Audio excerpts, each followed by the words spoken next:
กองทัพภาคที่2ของไทยชี้แจงชัดเจนการส่งออกน้ำมันมายังสปป.ลาวพร้อมกวดกา6ผู้ส่งออก10บริษัทปลายทางมีการติด GPS คุมรถนำส่งน้ำมัน Time to shareสวัสดีท่านผู้ชมกลับมาพบกับรายการทำทูแสสำหรับหัวข้อข่าวที่เราอยากจะนำเสนอในมื้อนี้ก็คือเกี่ยวข้องกับเรื่องของมาตรการการส่งออกน้ำมันของไทยและการนำเข้าน้ำมันของสปป.ลาวซึ่งว่าตอนนี้ถือว่ามาตรการค่อนข้างที่จะคุมเข้ม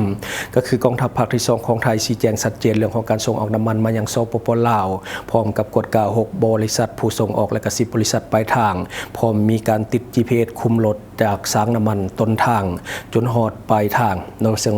ป้องกันบ่ให้น้ำมันไหลไปประเทศที่3ก็คือกัมพูชีสำหรับในของข่าวได้มาจากแฟนเพจข่าวสดของประเทศไทยวันที่28กุมภาพันธ์2026ศูนย์ปฏิบัติการกองทัพภาคที่2ชี้แจงมาตรการควบคุมการส่งออกน้ำมันเชื้อไฟไปยังสปป.ลาวตามที่มีการกำหนดมาตรการเกี่ยวกับการส่งออกน้ำมันเชื้อไฟไปยังสปป.ลาว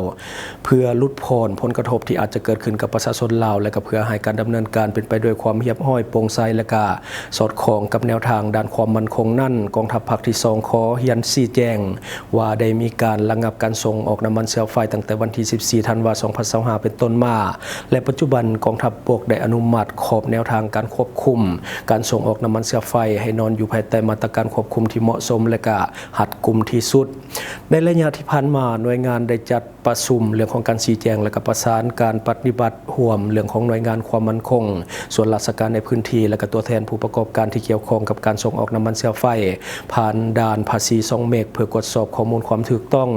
และก็ความต้องการส่งออกของผู้ประกอบการในพื้นที่ซึ่งมีตัวแทนจำหน่ายก็คือ6รายและก็จากบริษัทจำหน่ายน้ำมันเชื้อไฟมี3บริษัทนอกจากนี้ได้ประสานกวดสอบผู้ประกอบการฝั่งสปป.ลาวจำนวน10บริษัทโดยแขวงจำปาสักได้ยืนยันเป็นลายลักษณ์อักษรว่าบริษัทดังกล่าวได้รับการอนุญาตนำเข้าอย่างถูกต้องตามกฎหมายของสปป.ลาวและบ่มีการส่งออกไปยังประเทศที่3แต่อย่างใดซึ่งหมายถึงประเทศกัมพูชาที่กำลังมีความขัดแย้งกับประเทศไทยดังนี้เพื่อให้การส่งออกเป็นไปอย่างโปร่งใสและก็สามารถกวดสอบได้กองทัพภาคที่2ได้กำหนดมาตรการควบคุมเพิ่มเติมได้แก่การติด GPS ลดขนส่งน้ำมันเชื้อไฟตั้งแต่ต้นทางจนฮอดปลายทางการจัดเจ้าหน้าที่ที่กวดสอบชนิดของน้ำมันปริมาตรและการยานพาหนะที่ใช้ในการขนส่งให้ตรงกับที่ได้รับอนุญาตตลอดฮอดกำหนดให้มีการรับห้องการขนถ่ายอยู่ที่สางปลายทางที่สปป.ลาวและรายงานผลต่อกองกำลังสุรานารีทุกครั้งกองทัพภาคที่2ขอยืนยันว่าจะดำเนินการภายใต้มาตรการเรื่องของการควบคุมที่เหมาะสมโดยคำนึงถึงความมั่นคงของประเทศความโปร่งใสและสายพัวพันธ์อันดีงามระหว่างประเทศอย่างเคร่งครัดอันนี้ก็คือในของข่าวนอกก็คือเรื่องมาตรการที่ทั้งไทยส่งน้ำมันมาให้สปป.ลาวโดยเฉพาะในเขตภาคใต้ของลาวผ่านด่านช่องเมกซึ่งว่าก็เกิดขึ้นพุ่นละตั้งแต่ท้ายปีที่ผ่านมาจนฮอดปัจจุบัน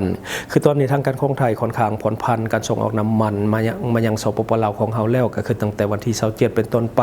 แต่ก็ยังส่งออกโดยความระมัดระวังและก็ใช้มาตรการคุมเข้มค่อนข้างที่จะสูงตอนนี้ก็คือ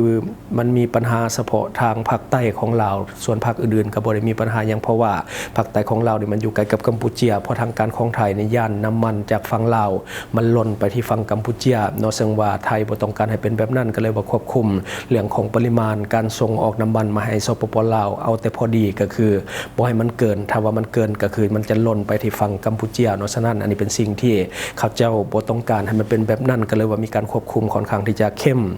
และบัดนี้เฮามาต่ออีกหนึ่งข่าวก็คือเกิดอุบัติเหตุขัวหักลงแม่น้ำในขณะที่รถบรรทุกข้าวสารกำลังแล่นผ่านซึ่งเหตุการณ์นี้เกิดขึ้นประเทศเพื่อนบ้านของเฮาก็คือประเทศเวียดนามในของข่าวได้มาจากแฟนเพจไซงอนทีวีตอนเช้าวันที่28กุมภาพันธ์2026เกิดอุบัติเหตุที่ขัวแห่งหนึ่งที่เชื่อมต่อระหว่างแขวงทวนหึ่งและแขวงจุงยืดที่มีรถบรรทุกข้าวสารเต็มคันกำลังไต่ขึ้นและก็พยายามที่จะแล่นผ่านขัวดังกล่าวแต่ด้วยน้ำหนักของรถและน้ำหนักของข้าวสารที่บรรทุกมาหลายเกินส่งผลให้ขัวบ่สามารถที่จะรองรับน้ำหนักของรถได้จึงเป็นเหตุให้ขัวดังกล่าวหักลงทันทีที่รถบรรทุกคันดังกล่าวไต่ไปหดเครื่องกลางของขัวข้อมูลเบื้องต้นรถบรรทุกคันดังกล่าวเป็นป้ายทะเบียน654-0 80ได้ขับมาจากแขวงจุงยืดมายังแขวงทวนหึ่งเท่าเลถึงตายอายุ39 ปีเป็นคนขับได้เล่าว่าในเวลาที่เกิดเหตุตนเองได้ยินเสียงขวลั่นและก็ค่อยๆสุดตัวลงไปเรื่อยๆจนกระทั่งเห็นว่าสายกาบหรือว่าสายเคเบิลขาดจึงเฮ็ดให้รถบรรทุกข้าวสารดังกล่าวตกลงกลางน้ำอย่างว่องไวในเวลานั้นคนขับรถเห็นยังบ่ได้แต่มีแต่ตั้งสติก็คือพยายามเฮ็ดทุกวิธีทางเพื่อให้เอาชีวิตรอดออกจากรถ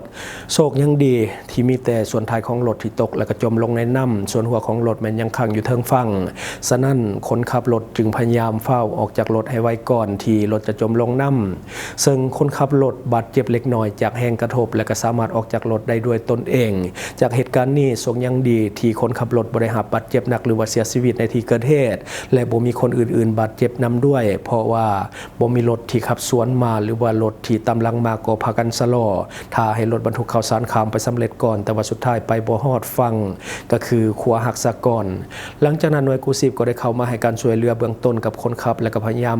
ขนเข่าบางส่วนออกจากรถทั้งส่วนที่อยู่เทิงบกและก็ส่วนที่จมลงไปในน้ำด้วยส่วนการช่วยเหลือครั้งนี้เป็นไปด้วยความยากลำบากต้องได้อาศัยรถยกขนาดใหญ่มาช่วยในการยกข้าวสารและก็ซากรถขึ้นจากน้ำถนนดังกล่าวถูกปิด 100% เพื่อป้องกันอุบัติเหตุซ้ำซ้อนหมายความว่าถ้าบ่ปิดถนนเนาะหลายคนอาจจะบ่ฮู้อาจจะขับรถขึ้นไปแล้วก็อาจจะโดดลงไปซ้ำเนาะก็เลยว่ามีการปิดทางเส้นนี้100% ที่ครัวแต่ละครัวมันก็จะมีป้ายบอกเรื่องของน้ำหนักของครัวว่าสามารถรับได้จากตัน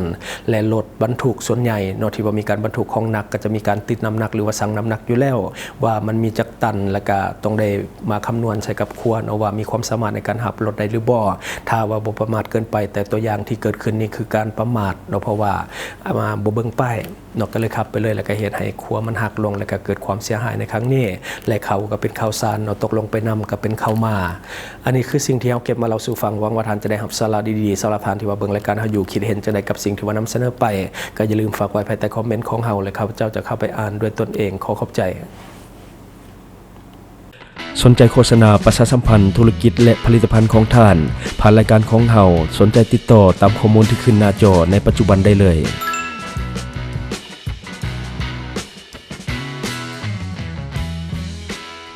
อยู่เมืองลาวใช้แต่เงินกีบลาวและส่งเสริมผลิตภัณฑ์ภายในเพื่อลดพรการนำเข้าสินค้าและแก้ปัญหาเงินตา